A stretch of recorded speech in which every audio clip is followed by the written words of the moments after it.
নমস্কার বন্ধুরা, আজকে আবার নতুন রেসিপি নিয়ে। আজকে রেসিপি হচ্ছে মটর ঘুগনি দিয়ে, খাসির চর্বদা দিয়ে, চর্বি দিয়ে মটরের ঘুগনি করব। মটরের ঘুগনি চর্বি, এই যে চর্বিটা আমি ধুয়ে রেখে দিয়েছি, আর মটরটাকে আমি ভালো করে ধুয়ে সিদ্ধ করে রেখে দিয়েছি, তার মধ্যে এক টুকরো আলুও দিয়েছি। দিয়ে চলুন রেসিপি শুরু করছি। আমি এক এক করে দিচ্ছি। পেঁয়াজ দিচ্ছি, পেঁয়াজটা একটু লাল করে ভাজি।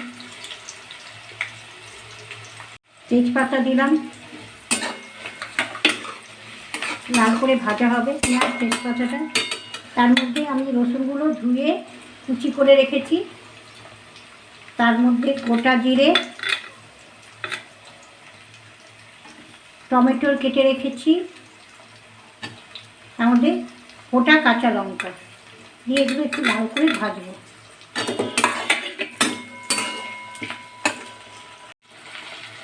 আবার পেঁয়াজ টমেটো, কড়াই পেঁয়াজ টমেটো, রসুন কুচি, কাঁচা লঙ্কা, গোটা জিরে, তেজপাতা লাল করে ভাজা হয়ে গেছে।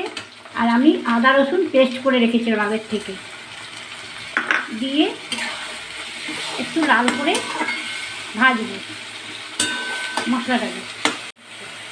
প্রথমে দেবো হলুদ গুঁড়ো, তারপরে দেবো ধনে গুঁড়ো, তারপরে দেবো কাশ্মীরি লঙ্কা গুঁড়ো। আমি কাশ্মীরি লঙ্কা গুঁড়োটাই ইউজ করি। তারপরে দেবো চানা মশলা, তারপরে দেবো গোলমরিচ গুঁড়ো, তারপরে দেবো চাট মশলা, তারপরে দেবো আমচুর মশলা, তারপরে দেবো জিরে গুঁড়ো, তারপরে দেবো ম্যাগি মশলা, তারপরে দেবো চিনি, একটু চিনি দিয়ে ভালো করে মশলাটাকে ভাজবো। আর সাইডে আমি গরম জল একটু বসিয়ে রেখেছি মটর ঘুগনি চর্বিটা খাসির চর্বির মধ্যে দেওয়ার জন্য। মটরের ঘুগনি খাসির চর্বি ঘুগনি। আমার মশলাটা লাল করে ভাজা হয়ে গেছে দেখুন। এবার যে মটরটা সিদ্ধ করে রেখেছি, আলু আর মটরটা, সেটা দিয়ে দিচ্ছি। দিয়ে দিলাম। এবার মটরটার মধ্যে মশলাটাকে ভালো করে মিক্স করে নেব। খাসির চর্বদাটা আমি দিচ্ছি।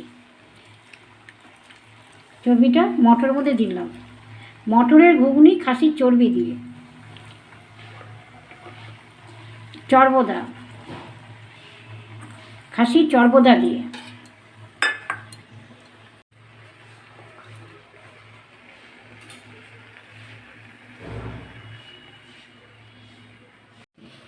দিয়ে আমি এই গরম জল করে রেখেছিলাম, গরম জলটা দিলাম। দিয়ে এবার নুন স্বাদ অনুসার দেবো। দিয়ে আমার ঘুগনির মধ্যে জল দেওয়া হয়ে গেছে। এবার 15-20 মিনিট ফুটবে।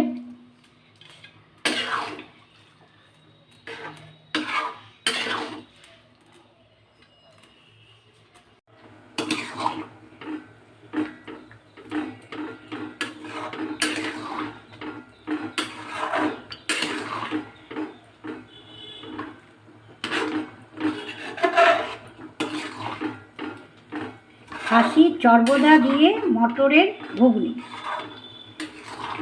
খুব সুন্দর একটা স্পাইসি টেস্টি রেসিপি। আপনারা এরকম করে করবেন, খুব ভালো লাগবে খেতে। খুব সুস্বাদু টেস্টি স্পাইসি মটরের ঘুগনি দিয়ে, খাসির চর্বি দিয়ে ঘুগনি। আমি ঘুগনিটার মধ্যে একটু ঘি দিলাম।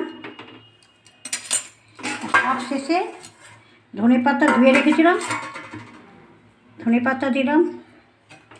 আমার মটরের ঘুগনি খাসির চর্বি দিয়ে রেসিপি কমপ্লিট। মটরের ঘুগনি।